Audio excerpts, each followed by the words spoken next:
Hey fellow Earthlings, welcome to this presentation from the Office of Historical Understanding. Hey, I'm Hup Act and I work for the Office of Historical Understanding. When is the violence going to start? We get asked that a lot. When is the violence going to start in your area? And you are going to start seeing an increase right now. Quite rightly, the period of the Great War that completely blew away human history and almost extinguished life on Earth has been the focus of most people's interest in history since we actually recovered from that Great War. However, my focus has been for many years now on trying to recover bits of plastic that they put digital and audio files into to actually look at the period just before the Great War that started in 2026. And I'm proud today to say that the research team have uncovered and have been able to restore some fragments of pre-Great War history. You know, it's in the middle of a disaster of any sort and you just truck there. The biggest thing, and it's a mindset, is I'll do it if I have to. And that's it's eluding truth. And so the best way to get through that is to actually do it. If you will do it when you have to, then do it today. If you will hunt when you have to, go start hunting now.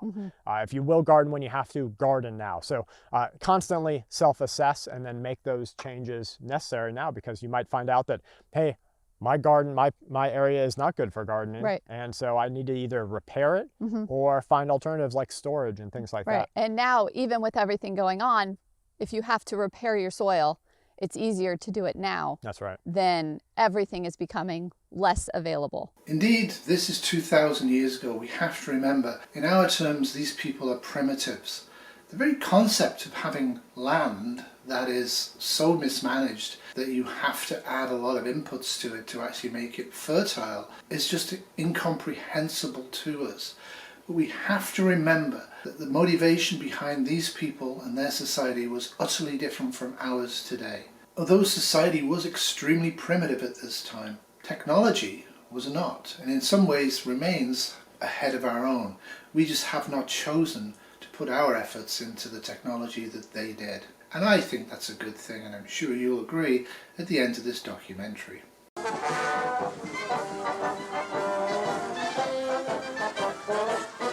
Every day's a parade at the CNE. The first clip has actually been uncovered, and it's a very interesting long clip.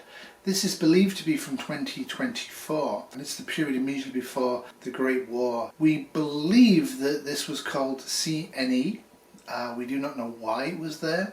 What we do know is that it was cancelled by plague during the plague years of 2020 to 2023. So we believe this is actually the first one after they decided that the plague had gone away. Of course, by 2026, this type of event, this type of industry stopped with the Great War. And you can even try keeping in step.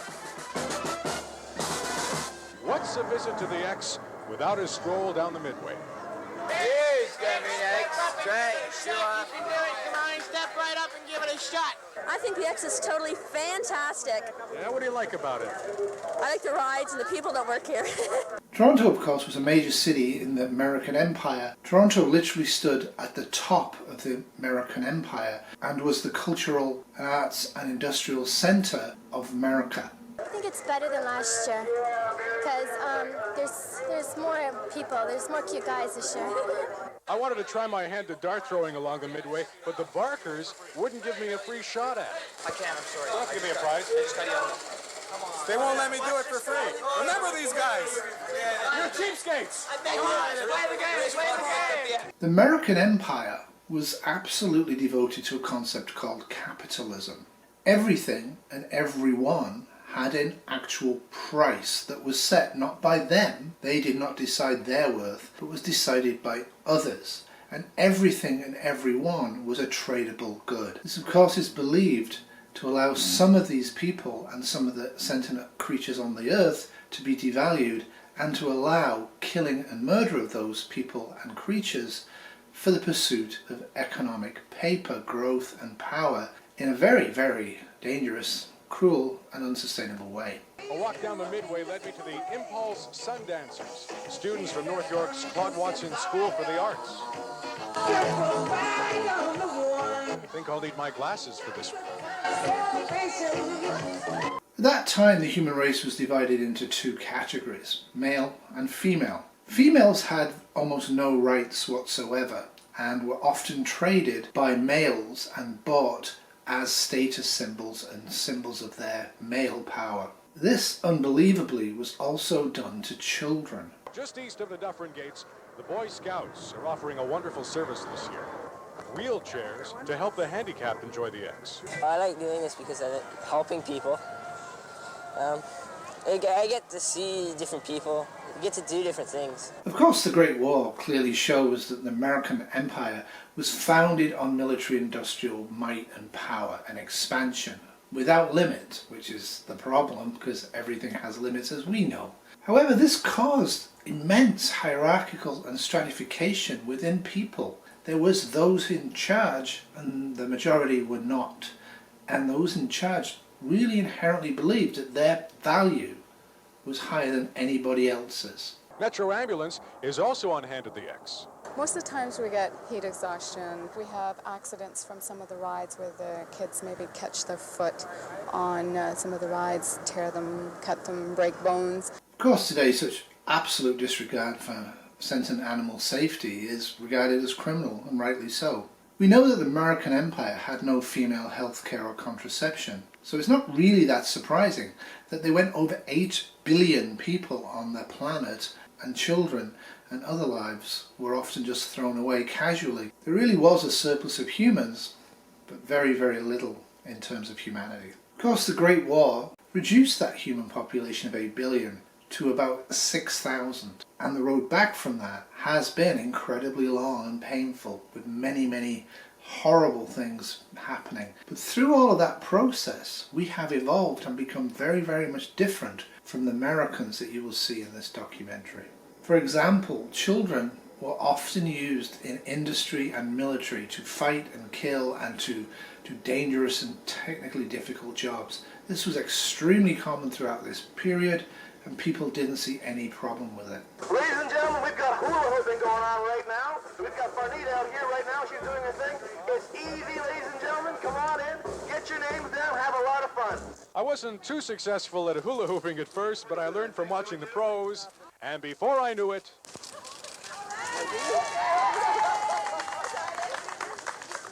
However, entertainment was used as a form of societal and economic control. It was used more often than warfare for this purpose. Entertainment generally was a passive process of consumption. Have a great time at the X this year. For small people and tall people, this year's CNE is a hoot. Consumption vital to the American economy, they used things called cars, not bicycles or trains, and they often lived very, very far apart from where they actually worked, though how it would be classified as work to us is very hard to figure out now. Whereas today, of course, we tend to live where we work. If you happen to see this trim little buggy zoom up and quickly swing into a tight parking spot, you'll be looking at a remarkable new car, the Davis three-wheeler.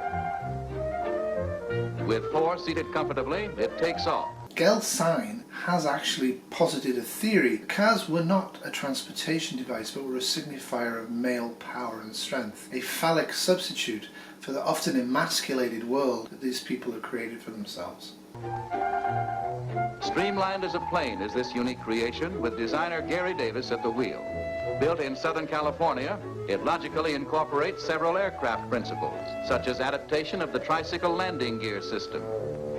A switch on the dashboard operates built-in hydraulic jacks and makes tire changing an exhilarating experience. With their entire economy based on unlimited consumption and to gain power over other people in the economy, it is perhaps surprising to us to consider just how hard Americans spent and worked to avoid working.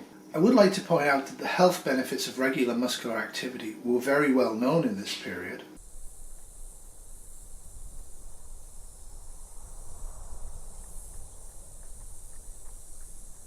Greatness, it's just something we made up. Somehow we've come to believe that greatness is a gift reserved for a chosen few, for prodigies, for superstars.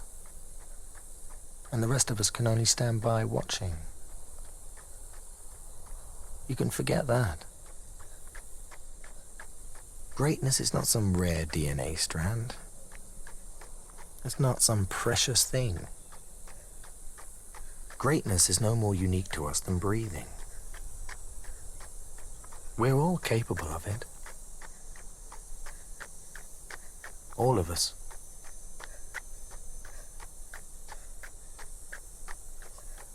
For us, this is clearly child abuse. To allow a child or an adult to get that obese is absolutely a crime, and rightly so would be punished. Back then, it turns out that the majority of the population and the children were morbidly obese. And it wasn't actually a sign of child abuse, it was seen as a problem with consumption. To our eyes, of course, this is just horrific. The single front wheel explains the car's parking dexterity and keeps it on an even keel in the event of a blowout, even at a top speed of 115 miles an hour.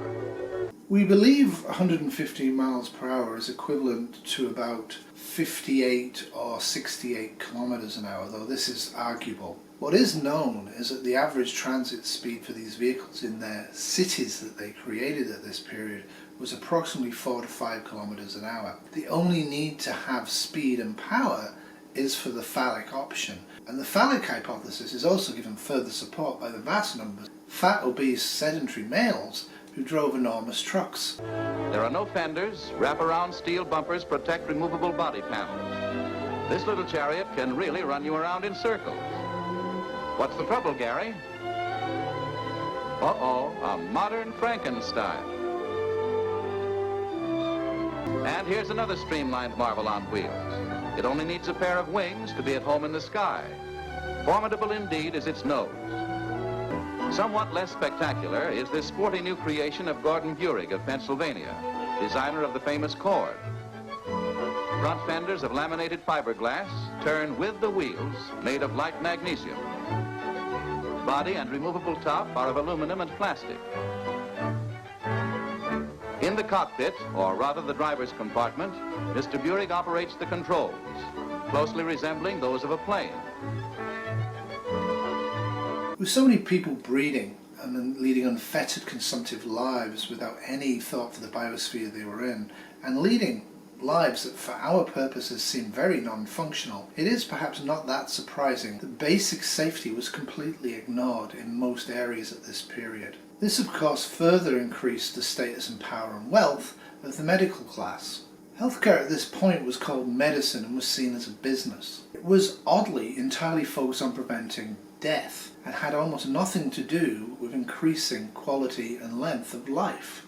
Thus, aircraft methods are becoming increasingly popular in automotives. Hopefully this is giving you something of value. What we're going to do now is go to our prime sponsor, the Office of Sentient Companionship, and we're going to have a brief moment out from this very horrific topic and look at something that gives us and the sentient animal companion pleasure. Enjoy.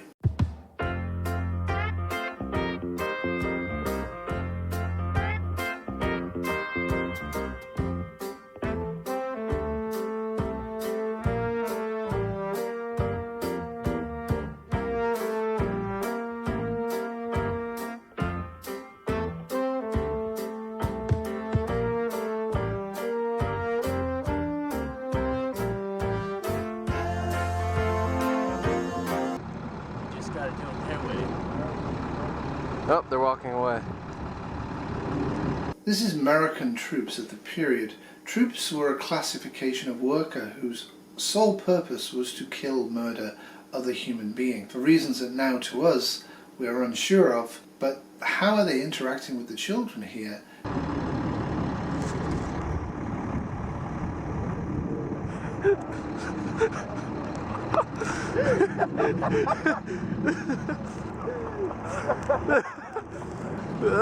This is one of the high priests of the Merrican Empire. His job was to sell something called tourism.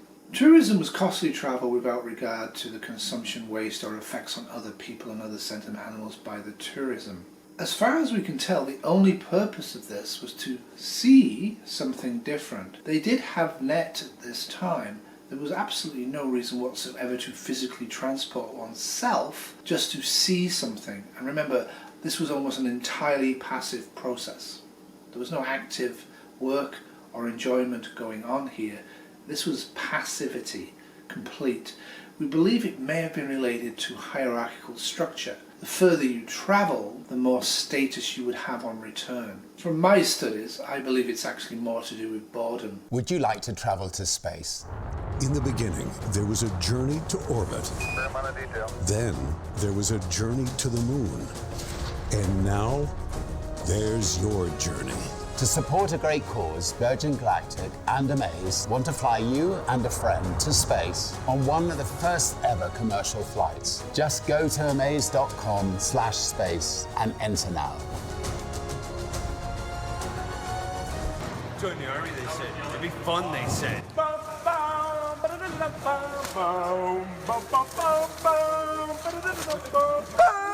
Of course, it's no surprise the Merrican Empire couldn't really survive. By this point, we believe 2021, multiple parts of the Merrican Empire were showing signs of revolt. Visit Puerto Rico, America's favorite colony, territory. The Caribbean island famous for its tropical beaches, historic icons, breathtaking scenery, but mostly for... Fortunately, however, few know about the real Puerto Rico, a territory of the United States since 1898, when we seized it from the Spanish, who in turn stole it from the Taíno, which makes Puerto Ricans U.S. citizens, well, second-class citizens, because despite fighting in every one of our wars, they still can't vote for president and have no representation in... Voting was an odd system. Every decade or so, the elite chose two people, and the people got to vote for which of those two people would then become the ruler for the next decade or so. We are believing that that's the only time the people had any input whatsoever into their own governance, and strangely, most people took it seriously, despite clear evidence that the two choices every single time were basically the same person but in a different body. The elite control, the military, industrial, entertainment, healthcare complex was absolute in this period, and yet people believed that they were free. Congress. In other words, U.S. citizens who have fuck all say in the laws the U.S. government makes for them. And to bring you the ultimate colonial experience, we've made a few over the years. Like the gag law, which banned their flag and brutally suppressed independence movements, bombing the crap out of Vieques for 60 years, conducting birth control experiments on Puerto Rican women, and of course, the Jones Act, which enforced a U.S. corporate monopoly that crippled local industry and, along with other crap, created shit tons of debt. Debt which Wall Street vulture funds bought up like blood-sucking chupacabras. And when Puerto Ricans could no longer pay back that debt, we made a new law. No, not to ease poverty and unemployment, but to impose austerity measures, cutting pensions and the minimum wage, gutting university funding, closing down schools and hospitals. Today, many Puerto Ricans are fleeing the island from this unholy shit show we created, which of course gives... Today in 3964, we cannot figure out what most of that video was about. We do not know what the terms are, what the signifiers are, what the pictures are. It has defeated our best minds. It really is inconceivable to us. We have to remember that. The minds and motivations of people from this era, from the Merrican Empire era, are largely unknown to us. And some of us think that's a good thing. I happen to think we need to study that period of time, because who knows, we could end up back there, and that would be a tragedy.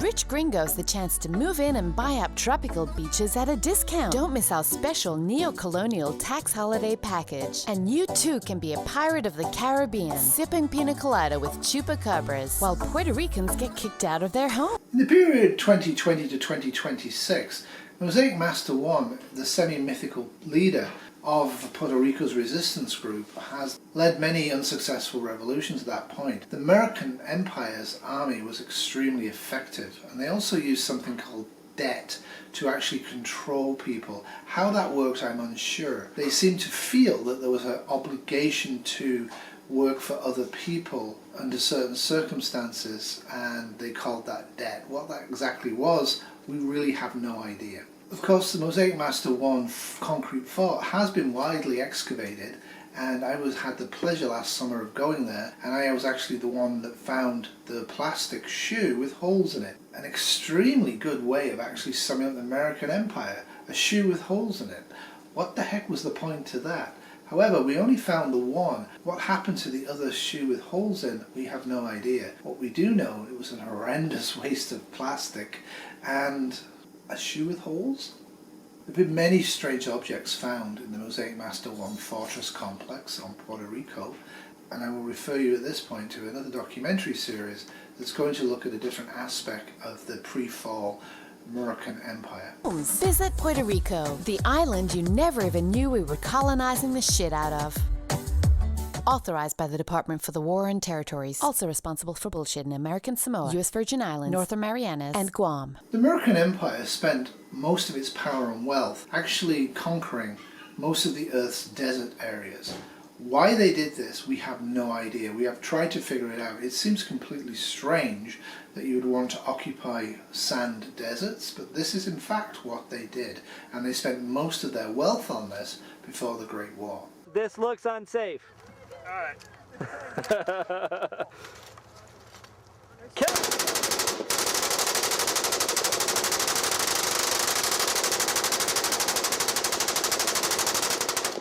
This is a leader called J.T., and he actually was the leader of the Hautonian state of the Merrican Empire. Kids to get an opportunity to succeed to a maximal level with quality early learning and childcare. It is exactly the example of the kinds of things you need to do to counter the she-cession and turn it into a she-covery. Fact is, the conservatives don't talk about that in their lengthy platform. They don't talk about feminism. They don't talk about the impact on women of this crisis. As I'm sure you've noticed, most of this speech is utterly unintelligible to us in 3964, and I'm not altogether clear as to what the meaning is, but what we believe he's trying to say here is the following. He's trying to improve the ritualized form of slavery of women called marriage in ways that makes the marriage market more equitable to the males who are trying to get females. However, it could be something else. This is an example of a particularly violent form of ownership that they had going in the Merrican Empire, of actually buying women. Once the male handed the killed flowers to the female, she was then married to him and had to obey him in all things. The Merrican and Sov empires of this period had a pronounced hatred of each other. In fact, they espoused on both sides the wish to devoutly be dead rather than to live in the other person's empire. However, the point of this was just to increase military expenditure in both empires to further enrich the elite in both empires. We can now see there was almost no difference between the two empires. Well, now for the first time I can tell you that you're a disaster. Be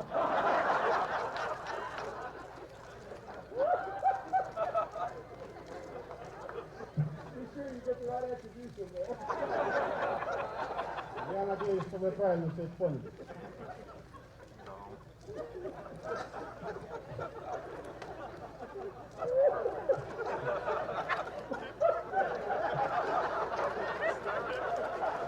Here, the two leaders are believed to be laughing about using nuclear war as a form of terror control over a population to extort more money from them, more labour from them, to build more weapons of nuclear destruction, despite having enough to destroy the entire planet many times over. Truly, truly horrific and very insane.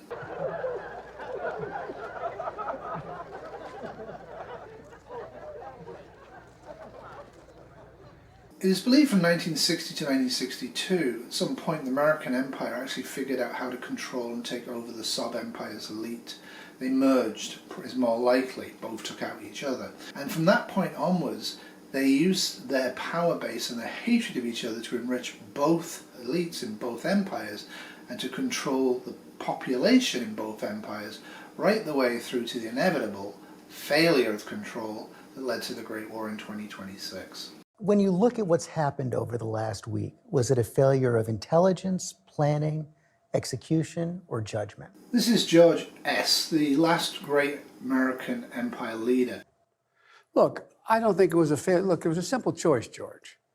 When the Taliban, let me put it another way. When you had the government of Afghanistan, the leader of that government, getting in a plane and taking off and going to another country. When you saw the significant collapse of the Afghan troops we had trained, up to 300,000 of them, just leaving their equipment and taking off. That was, that's what happened. That's simply what happened. So we've seen those hundreds of people packed into a C-17. We've seen Afghans falling. That was 4 days ago, 5 days ago. What did you think when you first saw those pictures? What I thought was we have to gain control of this. We have to move this more quickly. We have to move in a way in which we can take control of that airport. And we did. So you don't think this could have been handled, this actually could have been handled better in any way? No mistakes? No, I don't think it could have been handled in a way that we're going to go back in hindsight and look, but the idea that somehow there's a way to have gotten out without chaos ensuing, I don't know how that happens. I don't know how that happened. It is believed that by this point people have become so uneducated that they actually listen to speeches like this and believe that he was able to extract the information he wanted to from the leader of the Taliban, which was a resistance group in, we believe, North Korea at this period of time. Well, thank you for watching this documentary. I hope you found it interesting. Please leave me some comments and let me know if there's anything you'd rather discuss and what we should be doing in future, trying to understand the period of time before the Great War. Of course, the almost entire destruction of the Earth's surface by nuclear holocaust over the period of 2026 to 2034 has a fascination to us today. But we have to remember that the Merrican Empire prior to that actually also equally was fascinated by death and destruction, and we all know what happened there. Peace, happiness, love. Doodles. I'm afraid your journey ends here, traveler. I'll be taking whatever you're carrying, after you're dead, of course. I do hope it's more than the last few had. They were most disappointing.